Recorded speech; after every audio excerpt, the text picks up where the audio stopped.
In this video, let's see how to add and configure signature blocks in contract templates to define placeholders for signatures. Signature blocks are automatically added in the contract document based on the number of signatories specified in the contract request. Open the contract template Word document where you want to add signature blocks. From the Microsoft Word ribbon, select the ServiceNow Contracts add-in and log in.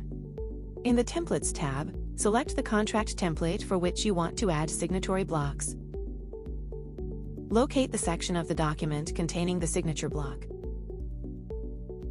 Click the Show/Hide Formatting Marks icon to view the formatting symbols. Insert a paragraph ending symbol at both the start and end of the signature block.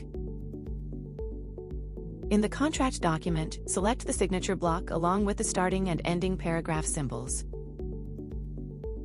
In the Signatory tab, select Add Signatory, choose Internal, and click Next. An internal signature block pill will be added. Click on the internal signature block pill and then click Next. The signatory content controls will be available for selection. Add content controls for signature, name, title, date, and email by selecting the relevant content in the Word contract template and choosing the appropriate content control pills. You can also create a signatory block for an external signatory in the same way.